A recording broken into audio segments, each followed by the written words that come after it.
மக்களை காப்போம், தமிழகத்தை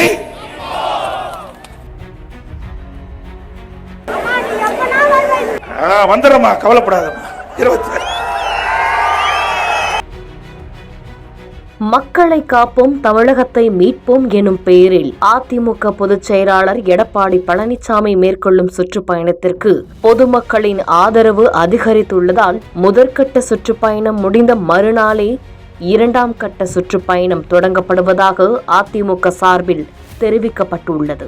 2026 சட்டமன்ற தேர்தல் நெருங்குவதையொட்டி அனைத்து கட்சிகளும் தேர்தலுக்கான பணிகளை துரிதப்படுத்தியுள்ளன. குறிப்பாக திமுக, அதிமுக என பிரதான கட்சிகளுக்கு தங்களது தேர்தல் பணிகளை இப்போதிலிருந்தே முடுக்கிவிட்டுள்ளன. ஓரணியில் தமிழ்நாடு எனும் பெயரில் திமுக நிர்வாகிகள் உறுப்பினர்கள் சேர்க்கையை தொடங்கியுள்ள நிலையில் அதிமுக சார்பில் மக்களை காப்போம் தமிழகத்தை மீட்போம் எனும் பெயரில் அக்கட்சியின் பொதுச் செயலாளரே களத்தில் இறங்கி மக்களை நேரடியாக சந்தித்து வருகிறார். ஜூலை 7ஆம் தேதி முதல் 23ஆம் தேதி வரை மக்களை காப்போம் தமிழகத்தை மீட்போம் பிரச்சார பயணத்தின் முதற்கட்ட பயணம் நடைபெறும் என அதிமுக சார்பில் தெரிவிக்கப்பட்டது. அதன்படி கோவையில் முதல் பயணத்தை எடப்பாடி பழனிசாமி தொடங்க நாளுக்கு நாள் மக்களின் ஆதரவு அவருக்கு அதிகரித்துக் கொண்டே சென்றது. திறந்தவெளி வாகனத்தில் மக்களை சந்தித்து அதிமுக சாதனைகளையும் திமுக ஆட்சியில் நிகழ்ந்த குற்ற சம்பவங்களையும் எடுத்து கூறி பிரச்சாரத்தில் ஈடுபட்டார். வேண்டும் என்ற திட்டமிட்டு பொய் பிரச்சாரம் செய்கின்ற ஸ்டாலின் அவர்களே, ஏன் அரசாங்கத்தில் பணம் இல்லையா? திவாலாகி போச்சா? அரசாங்கத்திலிருந்து பணம் கொடுக்க பணம் இல்லையா? ஏன் அப்பாவுக்கு கடல்ல போய் பேரா வைக்கிறதுக்கு 82 கோடி இருக்குது. மகன் திரு உதயநிதி ஸ்டாலின் கார் பந்தயம் நடத்துறதுக்கு 42 கோடி இருக்குது. அரசாங்கத்தை பணத்தில் எடுத்து ஊதாரித்தனமா செலவு பண்றதுக்கு பணம் இருக்குது. மாணவர்கள் கல்வி கற்பதற்கு அரசின் சார்பாக கலைக்கல்லூரி கட்டும் சொன்னா நீங்க தவறா நினைக்கிறீங்க. எடப்பாடி பழனிசாமியின் இத்தகைய சுற்றுப்பயணத்தையும் அவரது பிரச்சார பேச்சுக்களையும் ஏனைய கட்சிகள் கண்காணிக்க தொடங்கின. மேலும் இந்த சுற்றுப்பயணத்தின் போது கோயில்களின் உண்டியல்களில் கிடைக்கும் பணத்தை கொண்டு இந்து சமய அறநிலையத்துறை கல்லூரிகளை கட்டித் தருவதாக அவர் பேசிய கருத்துக்கள் சர்ச்சையை ஏற்படுத்தின. முதலமைச்சர் மு.க. ஸ்டாலின் இதற்கு நேரடியாகவே விமர்சனம் செய்தார்.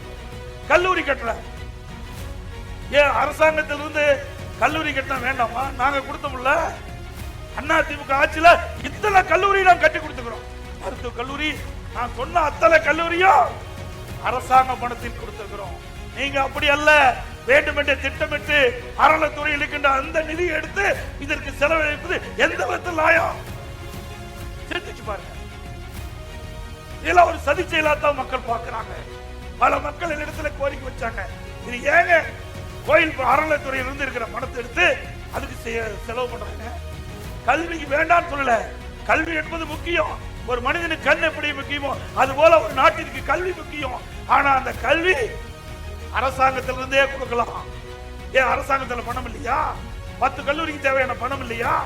ஆனால் கல்வி விவகாரம் குறித்து தான் பேசியதை எதிர்க்கட்சிகள் திரித்து பரப்புவதாக குற்றம் சாட்டிய இபிஎஸ் தொடர்ந்து தனது சுற்றுப்பயணத்தை மேற்கொண்டார். எடப்பாடி பழனிசாமியின் சுற்றுப்பயணத்தை கண்டு தலைமை செயலகத்தில் நிலநடுக்கம் ஏற்பட்டுள்ளதாகவும் அதிமுக முன்னாள் அமைச்சர் RB உதயகுமார் கருத்து தெரிவித்திருக்கிறார். 2 நாள் தான் நம்முடைய புரட்சி தமிழ் ஐயா எடப்பாடியார் அவர்கள் சுற்றுப்பயணம் போனாங்க. கோவை மாவட்டத்தில் மதுரைக்கு வர இருக்கிறாங்க, அலங்காநல்லூருக்கு இங்கிட்டுலாம் வர இருக்கிறாங்க. 2 நாள் சுற்றுப்பயணம் போனதுக்கே அங்கே தலைமைச் செயலகத்தில் நிலநடுக்கம் ஏற்பட்டிருக்கிறது என்று சொன்னால் 234 சட்டமன்ற தொகுதியிலும் புரட்சி தமிழ் ஐயா எடப்பாடியார் சுற்றுப்பயணம் வருகிற போது தமிழகத்தில் ஆட்சி மாற்றம். இதற்கிடையில் விழுப்புரத்தில் பிரச்சாரம் மேற்கொண்ட போது கூட்டத்தில் இருந்து ஒரு பெண் எப்போனா வருவனி என கேட்க நெகிழ்ச்சியடைந்த எடப்பாடி பழனிசாமி சீக்கிரமாவே 2026 வந்துடுவேன் என பதிலளித்தார். வந்துடுறமா, கவலைப்படாதம்மா. 27 இது மக்களாட்சி, உங்களுடைய ஆட்சி என நெகிழ்ந்து பேசினார்.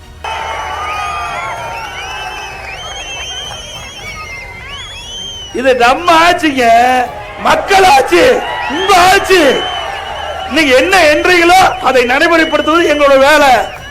திமுக மாதிரி திமுக குடும்பத்துக்கு இந்த கட்சி இல்ல, திமுக குடும்பத்துக்கு இந்த அரசாங்கம் இல்ல, மக்களுக்காக இருக்கின்ற அரசாங்கம், மக்களுக்காக இருக்கின்ற கட்சி என்பதை நேரத்தில் சுட்டிக்காட்டி இப்படியாக எடப்பாடி பழனிசாமியின் மக்களை காப்போம் தமிழகத்தை மீட்போம் பிரச்சார பயணத்திற்கு மக்களின் ஆதரவு அதிகரித்துக் கொண்டே வந்தது. பிரச்சாரத்தின் முதற்கட்டமாக கோவை, விழுப்புரம், கடலூர், பெரம்பலூர், திருவாரூர், மயிலாடுதுறை, நாகப்பட்டினம், தஞ்சாவூர் உள்ளிட்ட மாவட்டங்களில் இபிஎஸ் பயணம் மேற்கொள்ளும் நிலையில் தற்பொழுது 2ஆம் கட்டத்திற்கான தேதிகளை அதிமுக அறிவித்துள்ளது.